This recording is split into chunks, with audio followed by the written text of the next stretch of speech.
Yep, the start of season 17.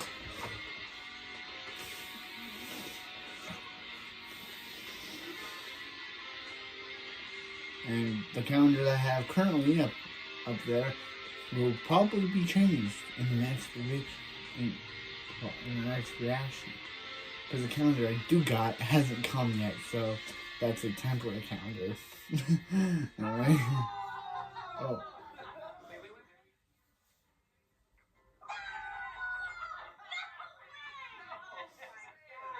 What activity are we doing all time in today's review? We're playing the Expendables.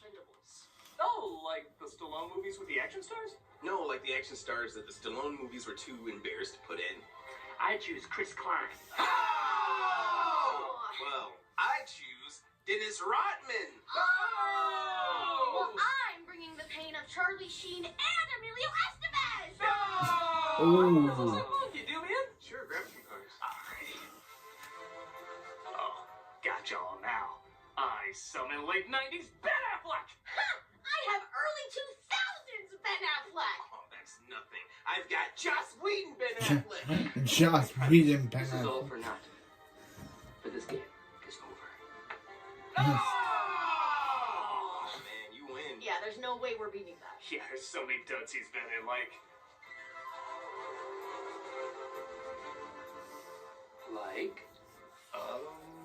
Have you seriously never reviewed a Steven Seagal movie? I don't think I have. How long you been doing this job, man? He's the most famously bad action star there is. Hey, I saw Under Siege and Executive Decision, but only because he died in the first 10 minutes. Of course, everybody's watched that scene on repeat. Okay, but you've never seen any other Seagal movie, though. I guess not. What's a good one to check out?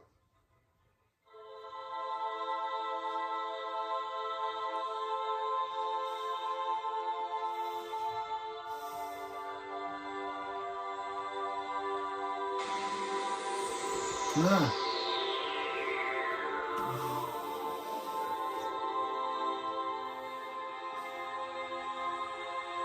What? What is going on? It is time. Okay. Okay, y'all need to get laid. Okay, Tamara, male. Look who's talking. You might have a point, though. This is kind of weird. Maybe. Should we just have a threesome right now? Sure. They're good to each other. What? On Deadly Ground. Okay. Steven Seagal has become one of action's biggest punchlines, if not the biggest punchline. Older action stars like Schwarzenegger and Stallone have certainly made duds, but have a good sense of humor about it.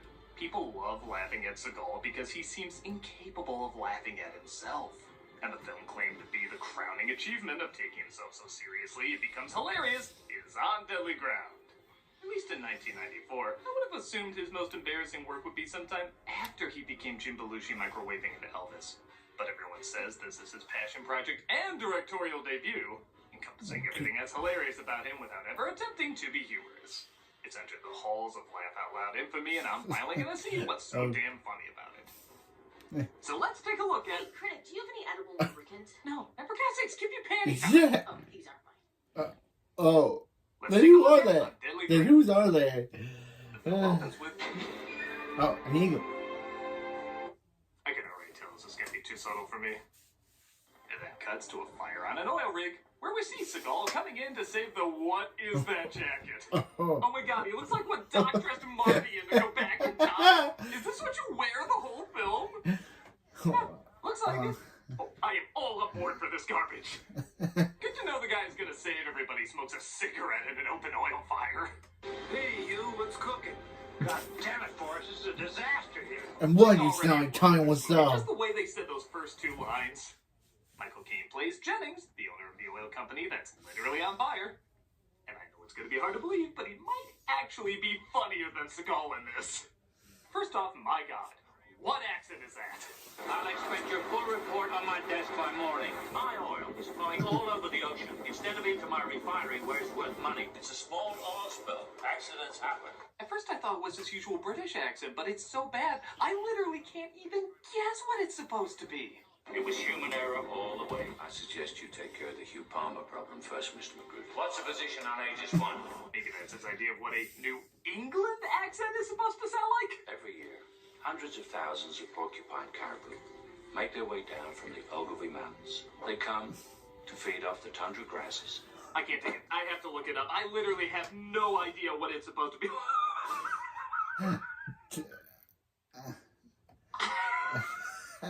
Texan. Give this movie everything. Everything. All the awards, all the world's money. We need more of this in our lives. Second, I don't know if it's the makeup or the lighting, but he looks like a Mission Impossible mask. It doesn't help either that his hair goes back and forth from being as black as the oil he owns, and then a weird inconsistency of red and brown that I think I've only seen on Norman Osborn in Spider-Man comics. Oh, come on, Snell. Surely you can be sillier than Kane in some way. What's your character's name? I'm telling you, Forrest, this was goddamn prepared. Forrest. That's some good silly. That's some good silly. But the son of a bitch made me use them The anyway. raccoon's trying to get on our back porch. Mom just chased him off with a broom. Why don't you fall back, you, before you say something stupid? What everybody told Segal before he agreed to direct. I'm just like Jesus, but cooler. I walk on fire. He's so badass, he doesn't even need to walk away from the explosion. He lets the explosion walk around him. Because Steven Seagal doesn't catch fire. Fire catches Steven Seagal.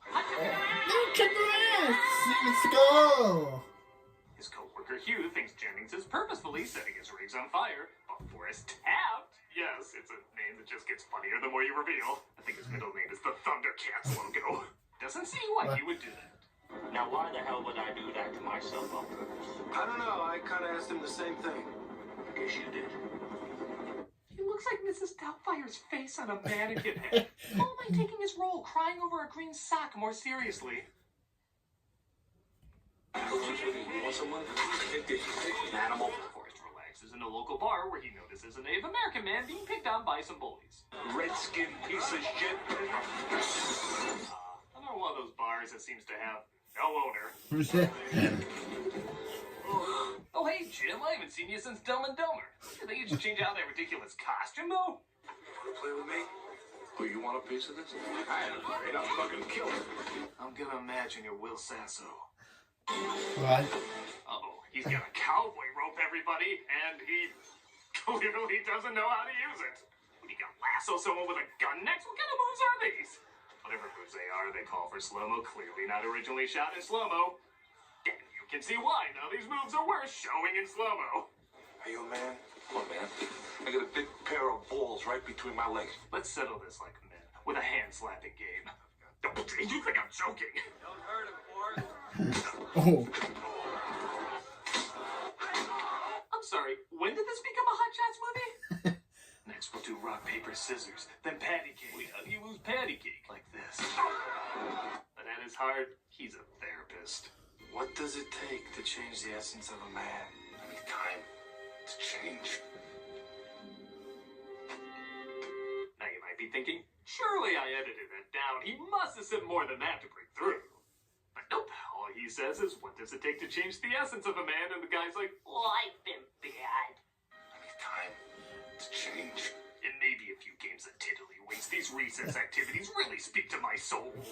And as if the scene couldn't get any more hilarious, look at how they end it. Thank you, my brother. We're about to go on a sacred journey. This journey will be good for all people. You must be careful. That really sounds like Lorenzo music. Was it really given to us as poorly as that was given to us? I think that was supposed to be like cryptic foreshadowing, but between the Didn't that sound like Lorenzo music music? drowning out I what he's thought it saying is a sounded. goal's complete lack of giving a shit. I thought it It sounded comes like across like he says Lorenzo this to music. everyone. Hey, you know where the bathroom is? Down the hall, to the left. You're about to go on a sacred journey. This journey will be good for all people, but you must be careful. Oh, I didn't know my turns were so important. How do you make yourself feel better about being a director? Direct a good director to direct bad. We start with an out-of-focus world. We pull back, and then the whole pristine forest. All I know is whenever I'm snowing something, it always, most of the time, works. The Earth is our home, too. Who cares? We do. He looks like a de-aging effect that somehow made him older. Fuck, these animals stink. Bring me a washcloth. We'll do it live! Oh, wait, I forgot my Texas accent. We'll do it live! Why is it so hard for you to understand? Aegis 1 is going to be the biggest rig and refinery. You're really gonna finish this serious scene like that? We lose all our rights. Worth billions of dollars a week. Okay, now like I was taking any of this seriously anyway. If you want to look like he gave a messy blowjob to Stay Puft, that's up to you. Forrest's friend Hugh, who just looks like a guy who's going to be in this movie for a while, doesn't he? Discovers Jennings is setting the fires for financial gain and puts the proof on a disc. Because in the 90s, every MacGuffin was a disc. Jennings found out and sends his top thugs to take care of it. Oh, good, the guy who played Dr. Cox. This will finally add some subtlety. We've just come by to offer you a ride to Mr. Jennings' press conference. We like to talk to you over a few bullets. Where are the books? Fuck you! No, fuck you! He's got you there. What? I honestly don't want to have to ask you 10 times. Have you listened to yourself lately?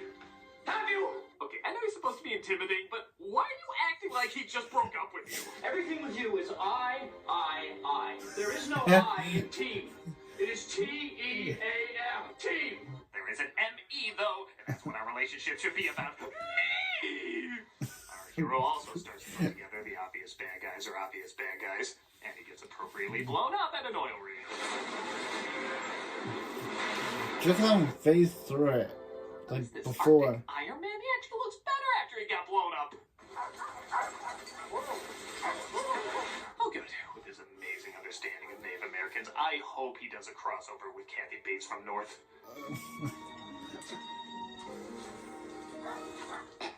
Welcome to Chucky Crow's. I hear someone has a star birthday today. I only make fun because I know a better movie would represent this as, well, a better movie. Yeah. My name is Forrest. Forrest Gump. Forrest Jen Gump. plays Masu, the chief's daughter, as she translates what they're saying. They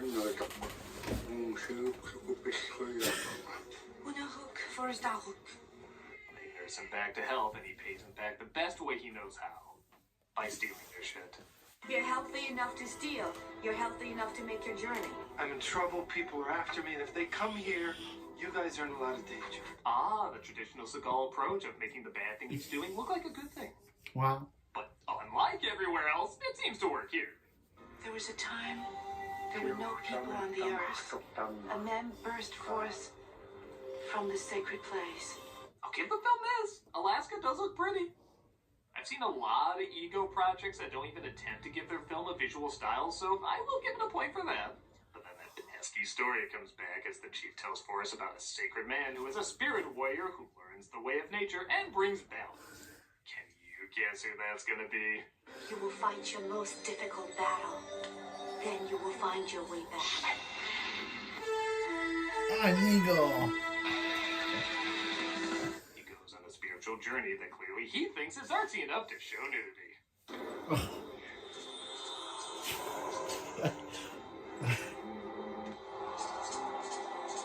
Well, good thing I like gilfs. Grandmas I like to...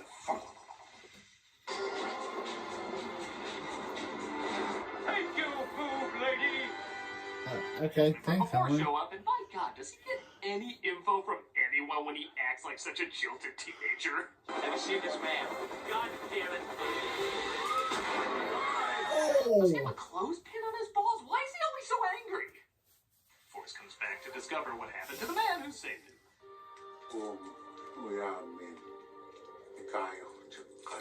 He says, you're the spirit warrior. Sue decides to join Forrest on his quest as they make their way to his home, but the bad guys spot them. That was a lucky shot. Ah, my balls! My big balls between my legs!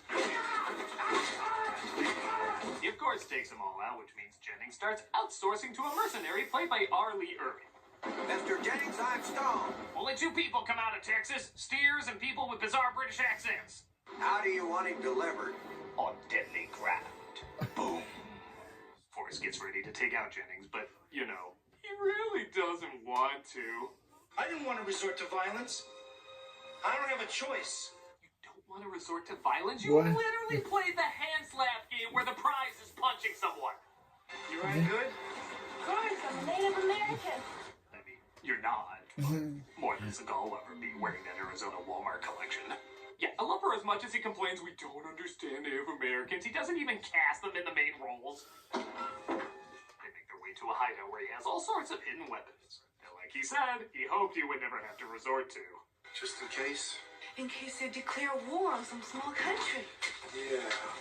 This would be like Mr. Miyagi saying he hates fighting, but he has a nuclear warhead under his workbench. Kind of mixed messages. The mercenaries do attack, but thankfully Forrest Home owns the entire forest.